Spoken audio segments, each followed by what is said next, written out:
خان اعظم، خان بیگم چڑھ کر بولی، آپ بھی کمال کرتے ہیں۔ اکرم میرے سامنے بچے سے جوان ہوا ہے، میں اس کی رگ رگ سے واقف ہوں، اسے معلوم ہے کہ سلیمہ اس کی منگیتر ہے، پھر اور آپ کیا معلوم کرنا چاہتے ہیں؟ وہ ایسا بے غیرت تو نہیں کہ مجھ سے منہ پھاڑ کر کہے کہ میری شادی فوراً سلیمہ سے کر دے۔ غریب کا باپ سولی چڑھ گیا، ماں بھی زیادہ دن زندہ نہ رہی، ان حالات میں اس کی زبان کیسے کھل سکتی ہے؟ پھر اسے زبان کھولنے کی ضرورت بھی کیا ہے؟ آخر ہم اور آپ کس لیے ہیں؟ وزیر اعظم بڑی توجہ سے خان بیگم کا ایک ایک لفظ سنتے رہے، پھر اطمینان سے سانس لیتے ہوئے بولے، تو تمہیں یقین ہے کہ وہ دونوں ایک دوسرے سے؟ وزیر اعظم نے جان بوجھ کر جملہ مکمل نہ کیا اور زبان روک کر بیوی کو دیکھنے لگا۔ آپ میری زبان کھلوانا چاہتے ہیں؟ خان بیگم جیسے تنگ آ گئیں۔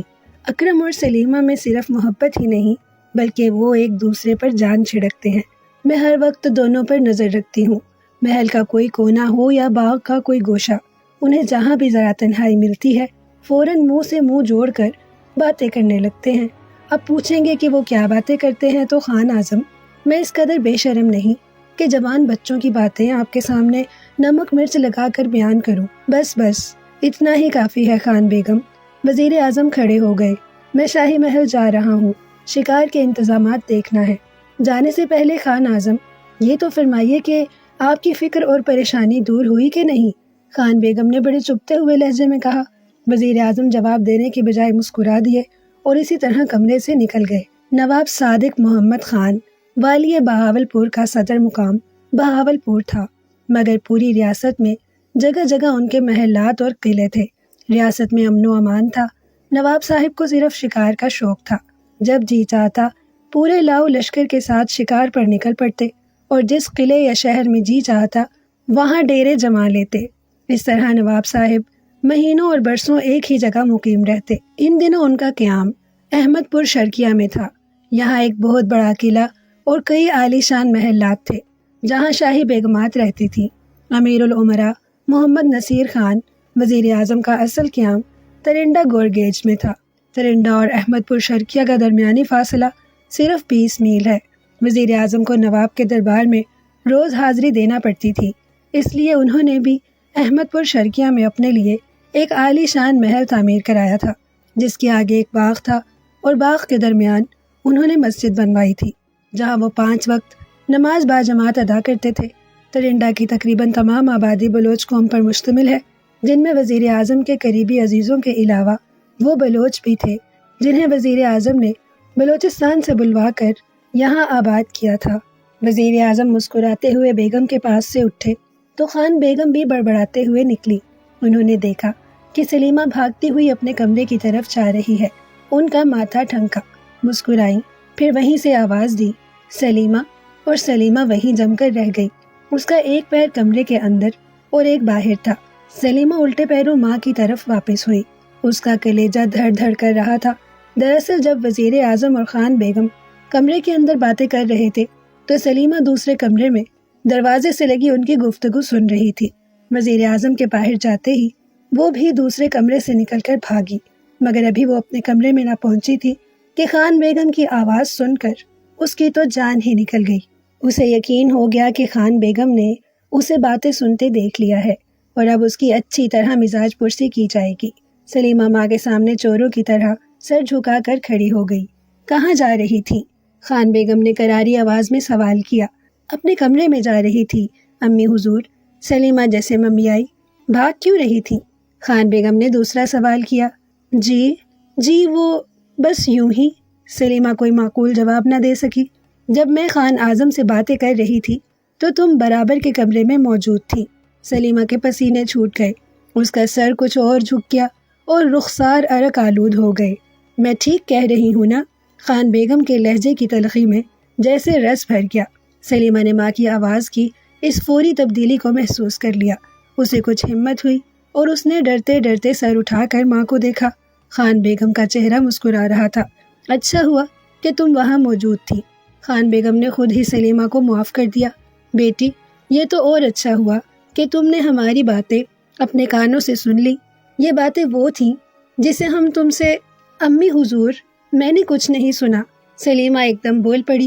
شرم کی وجہ سے اس کا پورا جسم کانپ رہا تھا۔ دیکھو سلیمہ، خان بیگم نے محبت سے کہا، تمہاری چوری پکڑی گئی، اب جھوٹ بولنے کی ضرورت نہیں۔ تم نے اپنے باپ کی باتیں بھی سنی ہیں، اب بتاؤ کہ تمہاری کیا مرضی ہے؟ کیسی مرضی؟ کس بارے میں؟ امی حضور، سلیمہ گھبرا گئی۔ سلیمہ، بات ٹالنے کی کوشش نہ کرو، خان بیگم نے کہا، تمہاری اور اکرم خان کی نسبت بچپن میں ہی طے ہو گئی تھی، پھر بھی تمہارے باپ چاہتے ہیں کہ تمہاری اور اکرم خان کی پسند معلوم کر لی جائے۔ سلیمہ نے دیکھا کہ اب خان بیگم سے جان چھڑانا مشکل ہے، تو اس نے دبی ہوئی آواز میں کہا، امی حضور، میری اور آپ کی پسند الگ الگ تو نہیں ہو سکتی۔ خدا تیری عمر دراز کرے بیٹی۔ خان بیگم کو بیٹی پر جیسے بہت سا پیار آ گیا۔ تم نے میرا کلیجہ ٹھنڈا کر دیا۔ اب رہا مسئلہ اکرم خان کا، تو اس کی پسند کا تم مجھ سے زیادہ جانتی ہوگی۔ میں امی حضور، میں کچھ نہیں جانتی۔ سلیمہ نے پھر بچنے کی کوشش کی۔ خان بیگم نے اس کی بات سنی انسنی کر دی، بولی، اکرم خان نے اس گھر میں پرورش پائی ہے، مگر ہم نہیں چاہتے کہ اسے کسی وقت بھی یہ محسوس ہو کہ ہم اس پر دباؤ ڈال رہے ہیں۔ تمہیں موقع ملے تو اس سے صاف صاف بات کر لینا۔ اس کے ساتھ ہی خان بیگم دوسری طرف چلی گئیں اور سلیمہ منہ پھاڑے انہیں دیکھتی رہ گئی۔ کچھ دیر وہیں کھڑے رہنے کے بعد سلیمہ نے پھر اپنے کمرے کا رخ کیا، مگر اسی وقت تو اسے اکرم خان اندر آتا دکھائی دیا۔ اکرم خان سیدھا اسی کے پاس آ گیا۔ سلیمہ نے چور نظروں سے ادھر ادھر دیکھا، پھر اکرم خان کو جانے کا اشارہ کیا کہ وہ اپنے کمرے میں جانے کی بجائے پائیں باغ کی طرف مڑ گیا۔ سلیمہ اپنے کمرے میں گئی، پھر کچھ دیر بعد اس کے قدم بھی باغ کی طرف چلنے لگے۔ اس وقت اس کا انگ انگ خوشی سے پھڑک رہا تھا اور اس کی چال میں عجیب طرح کی شوخی پیدا ہو گئی تھی۔ وہ باغ میں داخل ہوئی۔ اکرم خان ایک ہرے درخت کے نیچے کھڑا اس کا انتظار کر رہا تھا۔ سلیمہ کا چہرہ خوشی سے کھلا جا رہا تھا۔ اس نے فوراً اپنے اوپر سنجیدگی طاری کر لی۔ اکرم، بڑا غضب ہو گیا ہے آج، سلیمہ کی غم میں ڈوبی ہوئی آواز نکلی۔ کیا ہوا سلیمہ؟ اکرم خان نے پریشان نظروں سے اسے دیکھا۔ وہ تصور میں معلوم نہیں کیسے کیسے حسین قلعے بنا رہا تھا، مگر سلیمہ کی اس غیر متوقع بات نے سارے قلعے مسمار کر دیے۔ ابا حضور نے تمہاری اور میری نسبت ختم کر دی ہے، اب یہ شادی نہیں ہو سکے گی، سلیمہ نے بڑے سوکھے منہ سے کہا۔ چچا حضور نے؟ مگر کیوں؟ کچھ بتاؤ تو صحیح۔ اکرم خان کا گلا خشک ہو گیا۔ نواب بہاول پور نے میرا رشتہ مانگا ہے، اور سلیمہ چور نظروں سے اکرم خان کو دیکھنے لگی۔ اکرم خان کا رنگ فک ہو گیا، اسے چپ سی لگ گئی۔ چند لمحوں بعد سلیمہ نے کہا، بولتے کیوں نہیں؟ تم بھی تو کچھ کہو۔ اکرم خان نے ایک ٹھنڈی سانس لی۔ میں کیا بول سکتا ہوں سلیمہ؟ چچا بہت تجربے کار آدمی ہیں، تم ان کی بیٹی ہو، انہوں نے تمہارے لیے کچھ بہتر ہی سوچا ہوگا۔ پھر میرا اور نواب کا مقابلہ ہی کیا؟ وہ ایک ریاست کے بادشاہ اور میں اس گھر کے ٹکڑوں پر پلا ہوا ایک ادنا انسان۔ نواب کے سامنے میری حقیقت ہی کیا ہے؟ سلیمہ کو شاید اکرم خان کی حالت پر رحم آ گیا۔ پہلے وہ مسکرائی، پھر ہلکے سے ہنس دی۔ اکرم، خدا نہ کرے کہ ایسا وقت آئے، اور اگر خدا نخواستہ کوئی ایسا وقت آ بھی گیا تو تم سمجھتے ہو کہ کیا ابا حضور چپ چاپ مجھے دلہن بنا کر شاہی محل بھیج دیں گے؟ اکرم خان سخت پریشان تھا۔ سلیمہ کی دی ہوئی اطلاع نے اس کا دماغ معاف کر دیا تھا۔ حالانکہ سلیمہ نے مسکرا کر اور ہنس کر اپنی بات کی خود ہی تردید کر دی تھی، لیکن اکرم خان اس کے مذاق کی گہرائی تک نہیں پہنچ سکا۔ اس کے ذہن میں صرف یہ بات بیٹھی تھی کہ وزیر اعظم نے اس کی نسبت ختم کر دی کیونکہ نواب نے سلیمہ کا رشتہ مانگا ہے۔ اکرم خان نے کربناک لہجے میں کہا، سلیمہ، تم نے ہی تو کہا ہے کہ تمہارے ابا حضور نے ہماری نسبت ختم کر دی ہے، پھر تمہیں نواب کی دلہن بنانے سے انہیں کون روکے گا؟ سلیمہ کو اب ہوش آ گیا کہ اس نے بڑا خطرناک مذاق کیا ہے اور اکرم خان بدحواس ہو گیا ہے۔ اس نے بڑے پیار سے کہا، اکرم، میں نے تو یہ مذاق کیا تھا، تم تو واقعی سنجیدہ ہو گئے۔ یقین کرو، نہ ابا حضور کبھی ہماری نسبت توڑ سکتے ہیں اور نہ نواب میرا رشتہ مانگنے کی ہمت کر سکتے ہیں۔ سچ کہو سلیمہ۔ اکرم بے یقینی سے بولا، کیا یہ تمہارا مذاق تھا؟ ہماری نسبت ابھی قائم ہے۔ سلیمہ نے ہنس کر کہا، اکرم، میں تو تمہیں خوشخبری سنانے آئی تھی، مگر میں نے سوچا کہ پہلے تمہیں پریشان کیا جائے پھر کچھ بتاؤں۔ سلیمہ، اکرم نے لمبی سانس لی، میرے لیے صرف ایک ہی خوشخبری ہو سکتی ہے، اور وہ یہ ہے کہ تم میری ہو جاؤ، اس کے سوا میرے دل میں کوئی اور آرزو نہیں۔ اکرم، اگر میں یہ کہوں کہ تمہاری آرزو بہت جلد پوری ہونے والی ہے تو میں سمجھوں گا کہ میری دنیا مجھے مل گئی۔ سلیمہ بھرائی ہوئی آواز میں بولی، اکرم، میری اور تمہاری دنیا الگ الگ نہیں۔ جس دن تمہیں دنیا ملے گی وہ دن میری زندگی کا سب سے اہم دن ہوگا۔ ارے ہاں، وہ خوشخبری والی بات تو سناؤ نا۔ اب اکرم نے اسے چھیڑا۔ سلیمہ نے جذبات دباتے ہوئے کہا، امی حضور نے ابھی مجھ سے تمہارے بارے میں بات کی تھی۔ وہ یہ معلوم کرنا چاہتی تھی کہ تم مجھے پسند کرتے بھی ہو یا نہیں۔ پھر تم نے کیا جواب دیا؟ وہی جواب جو دینا چاہیے تھا۔ سلیمہ نے بڑی شوخی سے کہا، میں بھی تو سنوں کہ میری سلیمہ کا میرے بارے میں کیا خیال ہے۔ میں نے امی حضور سے صاف صاف کہہ دیا کہ اکرم تو مجھے بہت پسند کرتا ہے، لیکن میں… سلیمہ رک کر شریر نظروں سے اکرم کو دیکھنے لگی۔ ہاں ہاں کہو نا، رک کیوں گئی؟ اکرم بے چین ہو گیا۔ میں نے کہا کہ اکرم ایک دوست کی حیثیت سے تو اچھا ہے، لیکن شوہر ہونے کے قابل نہیں۔ اور سلیمہ نے سنجیدہ سی صورت بنا لی۔ اس کا مطلب ہے کہ چچی حضور سے ملاقات کرنا پڑے گی۔ اکرم نے خود کلامی کے انداز میں کہا، تم امی حضور سے کیوں ملو گے؟ سلیمہ گھبرا گئی۔ میں چچی حضور سے کہوں گا کہ وہ اپنے دل سے یہ بات نکال دے کہ میں سلیمہ کو پسند کرتا ہوں۔ اکرم نے روکھا سا منہ بنا کر کہا، میرے خیال میں سلیمہ ایک اچھی دوست تو ہو سکتی ہے، لیکن میں اسے اپنی بیوی کا درجہ دینے پر ہرگز تیار نہیں ہوں۔ یہ میرا آخری فیصلہ ہے۔ اکرم، سلیمہ پریشان ہو کر انگلیاں چٹکانے لگی۔ تمہاری عقل کو کیا ہو گیا ہے؟ میں نے تو یوں ہی کہا تھا۔ تم میرے ہر مذاق پر سنجیدہ ہو جاتے ہو۔ مجھے یوں معلوم ہوتا ہے کہ تمہاری عقل پر پتھر پڑ گئے ہیں۔ اکرم اسی سنجیدگی سے بولا، اس لیے کہ تم اپنی ہر بات کو مذاق سمجھتی ہو، لیکن میری ہر بات سن کر پریشان ہو جاتی ہو۔ اکرم، سلیمہ کا چہرہ کھل اٹھا۔ قسم کھاتی ہوں کہ اب کبھی مذاق نہیں کروں گی۔ پھر ذرا رک کر فوراً ہی کہنا شروع کیا، ابا حضور کا ارادہ ہے کہ اس دفعہ شکار کے دوران وہ نواب سے میری شادی کی اجازت طلب کر لیں گے۔ پھر کیا ہوگا؟ اکرم نے شوق نظروں سے اسے گھورا۔ پھر سلیمہ منہ پر ہاتھ رکھ کر باغ سے بھاگ گئی۔ نواب بہاولپور صادق محمد خان ثانی کی یہ شان تھی کہ جب ایک جگہ سے دوسری جگہ جاتے تو نوبت خانہ اور ڈھول تاشی ان کی آمد و رفت کا اعلان کرتے۔ حکومت کے تمام بڑے بڑے امیر و وزیر ساتھ ہوتے۔ شاہی لشکر آگے پیچھے یوں کوچ کرتا جیسے میدان جنگ میں جا رہا ہے۔ ہرن کا شکار انہیں بہت مرغوب تھا۔ شکار پر روانہ ہوتے تو اس شان سے کہ جیسے پورا شہر ساتھ چل رہا ہو یا ایک بہت بڑی بارات جا رہی ہو۔ حکیم احسن اللہ خان، خلیفہ خدا بخش، یعقوب خان اور قادر بخش گھمرانی تمام امراء ہم رکاب ہوتے تھے۔ امیر الامراء محمد نصیر خان وزیر اعظم ہونے کی وجہ سے نواب کے پہلو میں گھوڑا ڈال کر چلتے تھے اور انہی کے ذریعے احکام شاہی جاری ہوتے تھے۔ ڈیراور کے آگے پڑاؤ پڑا، خیمے لگ گئے اور نواب صاحب ایک ہفتے تک شکار میں مصروف رہے۔ شکار سے واپسی بھی اسی شان سے ہوئی۔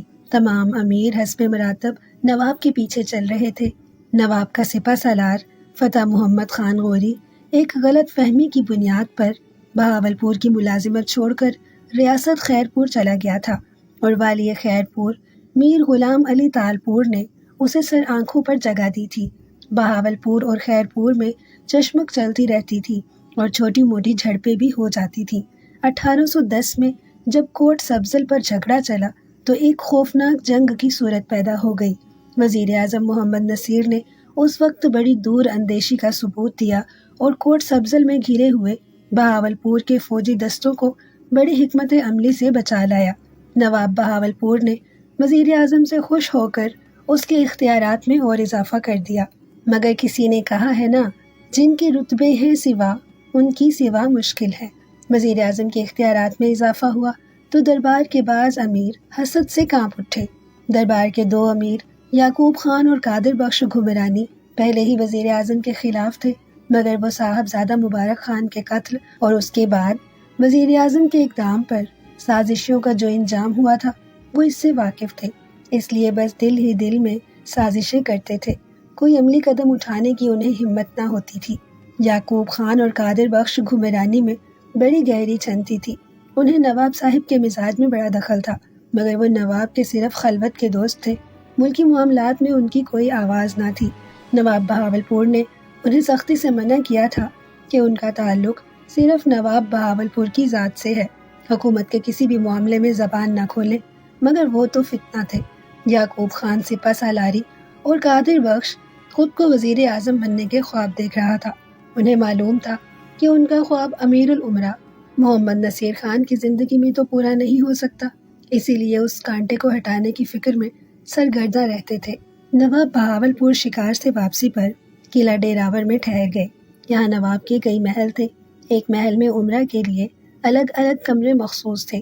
یعقوب خان اور قادر بخش گھمرانی کو الگ الگ کمرے ملے تھے، مگر وہ ایک ہی کمرے میں موجود تھے۔ سب لوگ تکان سے چور تھے اور اپنے اپنے کمروں میں جا کر آرام کرنے لگے۔ یعقوب خان پر پھر سپہ سالاری کا دورہ پڑا۔ قادر بخش گھمرانی سونے کی تیاری کر رہا تھا کہ یعقوب خان اس کے پاس جا پہنچا۔ خان گھمرانی، یعقوب خان نے بات چھیڑی، آخر ہم وزیر اعظم کی موت کا کب تک انتظار کرتے رہیں گے؟ گھمرانی نے بے دلی سے کہا، تم نے کس منحوس کا ذکر چھیڑ دیا؟ بہووں کے بال تک سفید ہو گئے ہیں مگر یہ بڈھا مرنے کا نام نہیں لے رہا۔ موت بھی اس سے دور دور بھاگتی ہے۔ خان گھمرانی، اگر یہ سوچتے رہو گے تو نہ تم وزیر اعظم ہو سکو گے اور نہ ہی میرے ہاتھ سپہ سالاری آئے گی۔ یعقوب خان نے ذرا ہمت سے کہا، نوالا اس وقت تک حلق میں نہیں جاتا جب تک ہاتھ نہ ہلائے جائیں، مگر ہم کر ہی کیا سکتے ہیں؟ خان گھمرانی نے مایوسی سے کہا، اور بغیر ہاتھ پیر ہلائے کچھ حاصل نہیں ہو سکتا۔ یعقوب خان نے کہا، ہمیں کوئی نہ کوئی خطرہ تو مول لینا ہی پڑے گا۔ تمہارا مطلب ہے کہ نواب سے وزیر اعظم کی شکایت کی جائے؟ ہرگز نہیں۔ نواب وزیر اعظم کے خلاف ایک لفظ نہ سنے گا تو پھر وزیر اعظم کو کس طرح قتل کرا دیا جائے؟ یعقوب خان نے اس رائے سے بھی اتفاق نہیں کیا۔ بولا، بہاول پور میں کوئی مائی کا لال ایسا نہیں ہے جو وزیر اعظم پر تلوار اٹھانے کا تصور بھی کر سکے، تو پھر چپ چاپ سو جاؤ اور وقت کا انتظار کرو۔ قادر بخش گھمرانی نے تکیے پر سر رکھ دیا۔ ایک ترکیب میرے دماغ میں آئی ہے، اگر وہ کامیاب ہو جائے تو بہاول پور کی وزارت 16 آنے تمہارے ہاتھ میں ہوگی۔ قادر بخش گھمرانی چونک کر بیٹھ گیا۔ سناؤ یار، کیا ترکیب ہے؟ میں اپنی جان لڑا دوں گا۔ خان گھمرانی، غور سے سنو، یعقوب خان نے سنبھل کر کہا، اگر اپنا نواب وزیر اعظم کی بیٹی سے شادی کرنے پر رضامند ہو جائے تو سمجھو کہ تم وزیر اعظم اور میں سپہ سالار ہو گیا۔ خان گھمرانی نے حیرت سے آنکھیں جھپکائیں۔ کیا کہہ رہے ہو یار؟ نواب کی شادی اور میری وزیر اعظمی کا کیا تعلق؟ وزیر اعظم کی ایک بیٹی ہے، نہایت حسین اور خوبصورت۔ یعقوب خان نے کہا، اگر نواب کے دل میں یہ خواہش پیدا کر دی جائے کہ وہ وزیر اعظم کی بیٹی سے شادی کر لے تو بس سمجھو کہ اپنا کام ہو گیا۔ کیا بکواس کر رہے ہو یعقوب خان؟ خان گھمرانی پھر لیٹ گیا۔ وزیر اعظم کے اختیارات ابھی کیا کم ہیں؟ اگر وہ نواب کا خسر ہو گیا تو ہم دونوں کے کان کھنچوا کر ریاست سے نکلوا دے گا۔ کچھ سوچ کر بات کیا کرو یار، یہ بکواس نہیں ہے گھمرانی خان، میں نے بہت سوچ کر کہا ہے۔ یعقوب خان نے پرجوش لہجے میں کہا، کیا تمہارا خیال ہے کہ وزیر اعظم نواب کا رشتہ قبول کر لے گا؟ ہرگز نہیں گھمرانی، میں گورگیج قبیلوں کو خوب جانتا ہوں، ان کے رشتے صرف خاندان میں ہوتے ہیں، وہ غیروں کو لڑکی نہیں دیا کرتے، نواب چاہے کہیں کا بادشاہ ہی کیوں نہ ہو۔ قادر بخش گھمرانی آنکھیں بند کر کے کچھ سوچنے لگا، پھر بیٹھتے ہوئے بولا، یعقوب خان، اگر تمہیں یقین ہے کہ وزیر اعظم انکار کر دے گا تو یہ بھی یقین کر لو کہ میں نواب کو یہ رشتہ مانگنے پر مجبور کر دوں گا۔ قادر بخش گھمرانی نے بھی پورے اعتماد کے ساتھ کہا۔ یعقوب خان گھمرانی کی اس بات پر زور سے ہنسا۔ خان گھمرانی، اگر تم نواب کو یہ رشتہ مانگنے کے لیے مجبور کرو گے تو اس کا انجام جو ہوگا وہ تو ایک الگ بات ہے، مگر نواب تمہاری گردن ضرور اتروا دے گا اور تمہاری لاش پر سوائے میرے کوئی اور رونے والا نہ ہوگا۔ یعقوب خان، اگر تم یہ سوچ کر بات کرتے ہو تو میں بھی بے وقوف نہیں۔ خان گھمرانی نے سینہ تان کر کہا، میں ایسا احمق نہیں کہ آگ میں ہاتھ ڈال دوں۔ وزیر اعظم کی بیٹی کی بات میں مائی مہرا کے ذریعے چلواؤں گا۔ تم شاید مہرا کو نہیں جانتے، اور نواب سے تو تڑاق سے بات کرتی ہے، اس کا کہنا پتھر کی لکیر ہوتا ہے۔ مائی مہرا؟ یعقوب خان کا چہرہ دمک اٹھا، تم اسے جانتے ہو؟ جانتا ہوں، اور اس کی کمزوری سے بھی واقف ہوں۔ خان گھمرانی اکڑ کر بولا، مہرا بڑی لالچی ہے، میں اس کا منہ جواہرات سے بھر دوں گا۔ پھر تو اپنے بوپارا ہیں خان گھمرانی۔ یعقوب خان چہک کر بولا، مجھے 100% یقین ہے کہ وزیر اعظم انکار کر دے گا اور نواب اپنی توہین برداشت نہ کر سکے گا۔ اس طرح محمد نصیر خان گورگیج کا پتہ صاف اور ہم دونوں کی چاندی ہو جائے گی۔ مگر دیکھو خان، اس کام میں دیر نہیں ہونی چاہیے۔ میں تو کہتا ہوں کہ ڈیراور میں یہ کام ہو جائے تو زیادہ بہتر ہے۔ فکر نہ کرو یعقوب خان، مائی مہرا میری احسان مند ہے۔ خان گھمرانی ترنگ میں آ گیا۔ میں نے یہ کھوٹا سکہ اسی لیے بچا کر رکھا تھا کہ آڑے وقت میں کام آئے۔ خان گھمرانی نے واقعی مائی مہرا کو شیشے میں اتارا تھا۔ دوسرے دن ہی وہ شاہی محل کی سیڑھیاں چڑھتی دکھائی دی۔ مائی مہرا بڑی آفت کی پرکالا تھی۔ اسے دعویٰ تھا کہ اس نے موجودہ نواب کو ہی دودھ نہیں پلایا بلکہ اس کے باپ کو بھی دودھ پلا چکی ہے۔ نواب صادق محمد خان اس کی بڑی عزت کرتے اور اس کے استقبال کے لیے کھڑے ہو جاتے تھے۔ بڑی بیگم کی تو وہ مشیر خاص تھی۔ مہرا کے بغیر ان کا ایک نوالا تک نہ اٹھتا تھا۔ آج صبح ہی صبح وہ بڑی بیگم کے پاس پہنچی اور ان کا ایک معمولی سا پیغام لے کر نواب کے حضور پہنچ گئی۔ نواب صادق محمد خان 30 سال کے ایک خوبصورت جوان تھے۔ ان کے چہرے پر سیاہ داڑھی بڑی بھلی لگتی تھی۔ سر کے ریشمی بال لمبے تھے اور ہر وقت پشت اور شانوں پر بکھرے رہتے تھے۔ نواب اس وقت غسل کر کے بالوں میں کنگھی کر رہے تھے۔ مہرا کو دیکھ کر وہ کھڑے ہو گئے۔ ارے حضور، یہ آپ کیا کرتے ہیں؟ لونڈی تو آپ کے پیروں کی خاک ہے۔ مائی مہرا نے بڑے غصے سے کہا، میری اتنی عزت افزائی نہ کیجیے کہ رقیب بد نصیب پیدا ہو جائیں۔ مائی مہرا، جب تک تم مجھے لفظ تم سے مخاطب نہیں کرو گی میں بات نہیں کروں گا۔ نواب نے بیٹھتے ہوئے کہا، جب تم مجھے تم کہہ کر مخاطب کرتی ہو تو مجھے تمہارے پیکر میں والدہ مرحومہ نظر آتی ہیں۔ جگ جگ جیو نواب بیٹے۔ مائی مہرا نے فوراً تعریف کی۔ اللہ تمہاری اور امیر العمرہ محمد نصیر خان کی جوڑی سلامت رکھے۔ ریاست پر کیسی بہار ہے، ہر طرف امن و امان۔ شیر بکری ایک گھاٹ پانی پیتے ہیں۔ کیا وفادار اور جانثار ہے تمہارا وزیر اعظم، رات دن ریاست کے کاموں میں لگا رہتا ہے۔ اس کا پورا گھر ہی ایسا ہے۔ اللہ نے 2 بیٹے دیے ہیں، ایک سے ایک بہادر، اور اس کی بیٹی تو بس۔ مائی مہرا بات گھما کر مطلب پر آ گئی۔ بیٹی کا ذکر اس نے ادھورا چھوڑ کر نواب کی طرف دیکھا۔ نواب وزیر اعظم کی بیٹی کے ذکر پر چونک پڑے تھے۔ مائی مہرا خاموش ہوئی تو نواب نے کہا، مائی مہرا، تم کچھ کہہ رہی تھی، چپ کیوں ہو گئی؟ ارے نواب بیٹے، بڑھاپا آ گیا ہے، اب عقل ٹھکانے نہیں رہی۔ مائی مہرا نے مکاری دکھائی۔ میں بڑی بیگم کا پیغام لے کر آئی تھی اور کیا ذکر لے بیٹھی ہوں۔ نواب کے دل میں تو گدگدی پیدا ہو گئی تھی۔ انہوں نے فوراً کہا، مائی مہرا، پہلے اپنی بات پوری کر لو، پھر بڑی بیگم کا پیغام بھی سن لیں گے۔ مہرا بہت خوش ہوئی۔ اس نے محسوس کیا کہ لوہا گرم ہے، فوراً چوٹ لگ جانی چاہیے۔ ذرا سنبھل کر بولی، ارے ہاں نواب بیٹے، میں تمہارے وزیر اعظم کا ذکر کر رہی تھی۔ اور اس کی بیٹی، جواب نہیں زمانے میں اس کا۔ وہ شوخ و شنگ ادائیں، لہراتی زلفیں، یاقوتی ہونٹوں سے چھلکتا تبسم، قدرت نے کیا جوانی دی ہے اسے۔ بوڑھی آنکھوں نے بڑا حسن دیکھا ہے، مگر اس ماہ پیکر اور پری جمال کی چھب کسی طرف نظر نہیں آئی۔ کیا واقعی وہ اتنی حسین ہے؟ نواب کی زبان سے بے خودی کے عالم میں نکلا، میری سرکار، میرے جہاں پناہ، کیا کہہ رہے ہو تم؟ مائی مہرا نے آنکھیں گھما کر کہا، تم حسین کہتے ہو، حسینوں کا قد تو اس کے قدموں تک بھی نہیں جاتا۔ پریاں دیکھیں تو پرواز بھول جائیں، حوروں کی نظریں پڑیں تو نظریں چرائیں، اور جو اس کو دیکھ لے تو پھر کسی اور کی طرف نہ دیکھے۔ میں تو کہتی ہوں تم اسے اپنے حرم میں لے جاؤ، جنت بن جائے گی حرم سرا۔ نواب کو محسوس ہوا جیسے یہ آواز اس کے دل سے نکلی ہے۔ اس نے بڑی حسرت سے کہا، کاش ہم اسے حاصل کر سکتے۔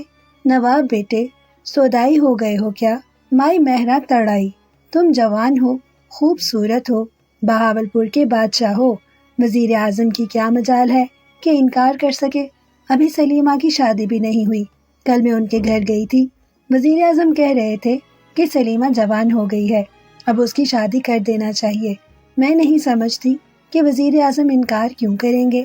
مہرا، تم بلوچ قوم کے رسم و رواج سے واقف نہیں۔ نواب نے افسردگی سے کہا، یہ لوگ اپنی بیٹی غیر خاندان میں نہیں دیتے، بڑا خون خرابہ ہوا ہے اس سلسلے میں، وزیر اعظم ہرگز نہیں مانے گا۔ ہم کہہ کر اپنی زبان نہیں خراب کرنا چاہتے، تو پھر یہ بادشاہی بھی چھوڑ دو اور ایک کونے میں بیٹھ کر اللہ اللہ کیا کرو۔ مائی مہرا نے منہ پھلایا۔ مہرا، تمہیں معلوم نہیں ہے، وزیر اعظم انکار کرے گا تو خواہ مخواہ ناچاکی پیدا ہوگی۔ نواب بیٹے، کیا وزیر اعظم اتنا نمک حرام ہے کہ تمہاری بات ٹال دے؟ نواب نے کوئی جواب نہ دیا۔ مائی مہرہ نے دیکھا کہ بات بگڑ رہی ہے تو پھر ایک لقمہ دیا۔ تم وزیر اعظم سے بات تو کر کے دیکھو، میں بھی اس کی بیوی سے بات کروں گی، مجھے پوری امید ہے کہ وہ اتنا بڑا رشتہ کبھی نہ چھوڑیں گے۔ نواب کو کچھ حوصلہ ہوا، اس نے کہا اچھا تم کہتی ہو تو ہم بات کریں گے، تم بھی کوشش کرنا، اس کے گھر ضرور جانا۔ مائی مہرہ نے بھی جمالوں کا کام کر دیا، اس نے بھس میں تیلی ڈال دی تھی اور اب تماشا دیکھنے کے لیے تیار تھی۔ سلیمہ نے کسی وقت اکرم سے مذاق میں کہا تھا کہ نواب نے اس کا رشتہ مانگا ہے، مگر یہ مذاق اب حقیقت کا جامہ پہن رہا تھا۔ نواب نے فیصلہ کر لیا کہ اس حور ارضی کو اپنے حرم میں ضرور داخل کرے گا، خواہ اس کے لیے اسے حد سے بھی گزرنا پڑے۔ وہ تمام دن اور رات بھر اس مسئلے کے مختلف پہلوؤں پر غور کرتا رہا۔ دوسرے دن نواب کی سواری نوبت تاشوں کے ساتھ ڈیراور سے احمد پور شرقیہ روانہ ہوئی۔ وزیر اعظم پورے فوجی لباس میں گھوڑے پر سوار نواب کے پہلو میں چل رہا تھا، دوسرے امیر ان سے کچھ پیچھے تھے۔ سب سے آخر میں دونوں فتنہ پرور درباری یعقوب خان اور قادر بخش گھمرانی گھوڑے ملائے آپس میں باتیں کرتے چل رہے تھے۔ خان گھمرانی نے یعقوب خان کو بتایا تھا کہ مائی مہرہ نے تیر پھینک دیا ہے اور نواب سلیمہ کا رشتہ مانگنے پر تیار ہو گیا ہے۔ ان کا خیال تھا کہ نواب راستے میں ہی وزیر اعظم سے گفتگو کرے گا، اس لیے وہ کبھی اپنے گھوڑے بڑھا کر بالکل نواب کے قریب پہنچ جاتے تاکہ ان دونوں کے چہرے سے کچھ تو اندازہ کر سکیں۔ نواب کے دل میں کھلبلی بچی تھی، حرف مدعا بار بار اس کی زبان پر آتا، مگر وزیر اعظم کی باروب شخصیت اس کی زبان پکڑ لیتی۔ وزیر اعظم کے جسم پر فوجی وردی اور اسلحہ دیکھ کر وہ فکر مند ہو جاتا۔ وہ اپنا مقصد بھی پورا کرنا چاہتا تھا اور وزیر اعظم کو ناراض بھی نہیں دیکھ سکتا تھا۔ لے دے کر یہی ایک مدبر اس کے پاس ایسا تھا جس پر وہ کلی اعتماد کر سکتا تھا۔ آخر نواب جذبات سے مغلوب ہو گیا اور مسکرا کر بولا، وزیر اعظم آپ پر یہ فوجی وردی کتنی بھلی لگتی ہے، آپ کس قدر چاقو چوبند نظر آتے ہیں، سرکار کی ذرا نوازی ہے۔ وزیر اعظم بھی مسکرایا، میری وردی بہاول پور کے لشکر کی نشانی ہے اور یہ تلوار حضور کی غلامی کی پہچان ہے۔ اس تلوار کے زور پر میں اعلیٰ حضرت کے دشمنوں کی زبان بند رکھتا ہوں۔ ٹھیک فرمایا آپ نے، نواب نے کہا، مگر فوراً بات پلٹ دی۔ درست ہے کہ فوجی پر فوجی وردی اور اسلحہ ہی اچھا معلوم ہوتا ہے، مگر امیر الامراء یہ کیا ضروری ہے کہ آپ جلوت اور خلوت میں ہمہ وقت اپنے اوپر جنگی ماحول طاری رکھیں؟ آخر ریاستی لباس کا بھی تو آپ پر حق ہے۔ آقا کا فرمانا بالکل درست ہے، وزیر اعظم جھرجھری لے کر بولا۔ آقا اپنے غلام کو جس روپ میں دیکھنا چاہے وہی بہتر اور مناسب ہے۔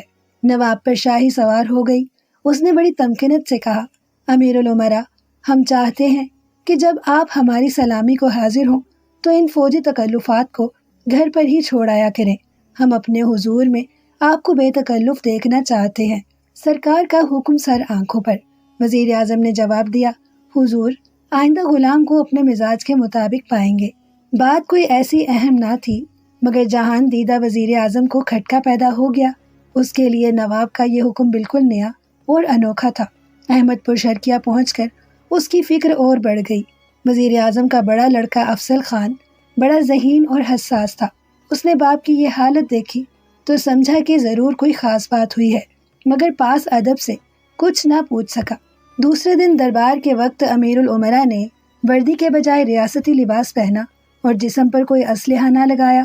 افضل خان اب تک تو صبر اور لحاظ کرتا رہا، مگر اب اس سے ضبط نہ ہو سکا۔ قریب آ کر بولا، ابا حضور آپ کل سے کچھ فکر مند ہیں، آج آپ نے وردی بھی نہیں پہنی، جسم پر کوئی اسلحہ بھی نہیں لگایا، کیا آپ اسی طرح دربار جائیں گے؟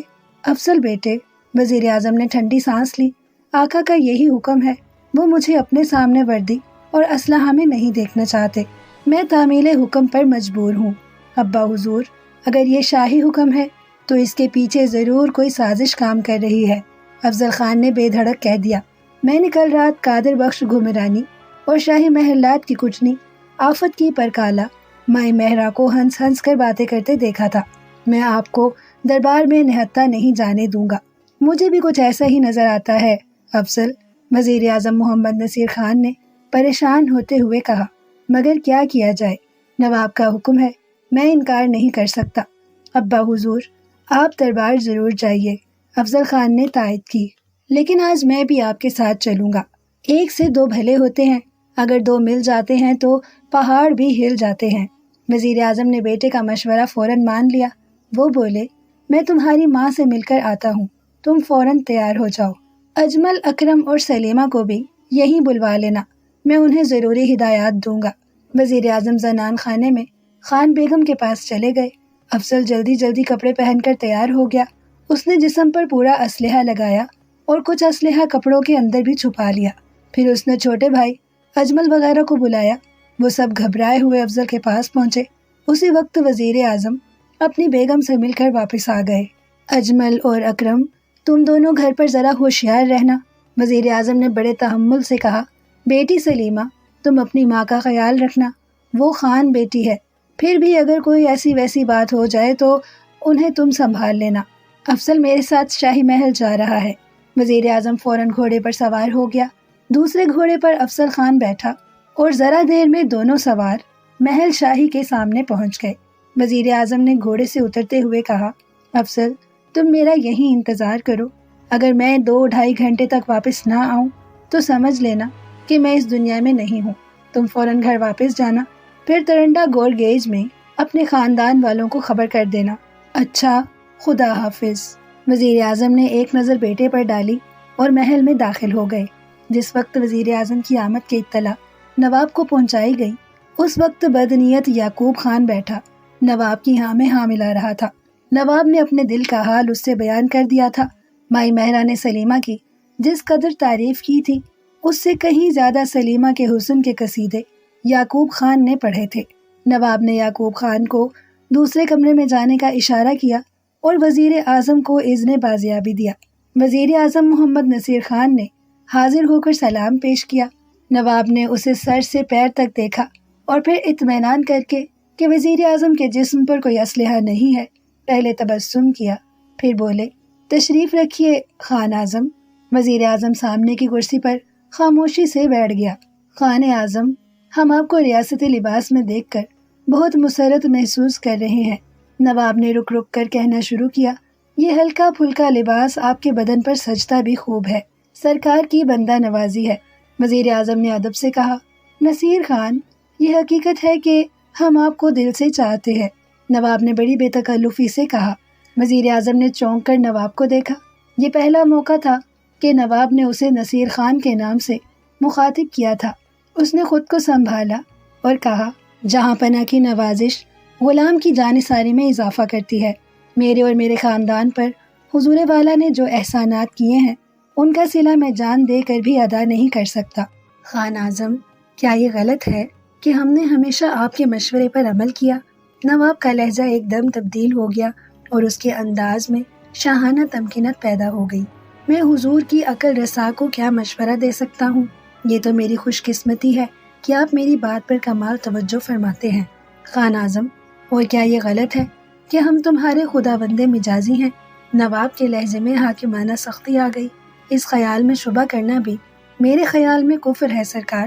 تو سنیے خان اعظم، ہم آپ کو اپنے اور زیادہ قریب لانا چاہتے ہیں۔ نواب نے مضبوط لہجے میں کہا، غلام ہر چند کے اس کا اہل نہیں، مگر اس نوازش کے لیے شکر گزار ہے۔ ہم تم سے کچھ مانگتے ہیں امیر العمراء، آقا اپنے غلام کو حکم دیتے ہیں یا طلب کرتے ہیں، مانگا نہیں کرتے۔ عالیجا، تو سن لیجئے کہ آپ کا خداوند مجازی آپ سے آپ کی بیٹی سلیمہ کا رشتہ طلب کرتا ہے۔ نواب نے پورے شاہانہ جلال سے کہا، ہم اس پاک باز کو حرم سلطانی میں داخل کرنا چاہتے ہیں اور اس سے جو اولاد ہو اسے سلطنت عباسیہ بہاول پور کا ولی عہد مقرر کیا جائے۔ وزیر اعظم کے پیروں تلے سے زمین نکل گئی۔ اس نے کچھ سنا اور کچھ نہیں سنا۔ اس کا جسم کانپنے لگا اور آنکھوں میں بلوچ غیرت سمٹ آئی۔ نواب خاموش ہوا تو اس نے خود کو قابو میں رکھتے ہوئے کہا، غلام کے لیے اس سے بڑھ کر اور کیا عزت ہو سکتی تھی کہ اس کی بیٹی حرم سرائے کی زینت بنے، مگر افسوس کہ میری بیٹی سلیمہ کی پہلے ہی نسبت ہو چکی ہے اور ہم بلوچ بیٹی کا رشتہ زندگی میں صرف ایک بار کرتے ہیں۔ امیر العمراء کے اس دندان شکن جواب سے نواب بہاول پور کا چہرہ متغیر ہو گیا۔ اس نے وزیر اعظم کو دیکھنے کی بجائے کچھ سوچنا شروع کر دیا، جیسے کسی فیصلے پر پہنچنا چاہتا ہو۔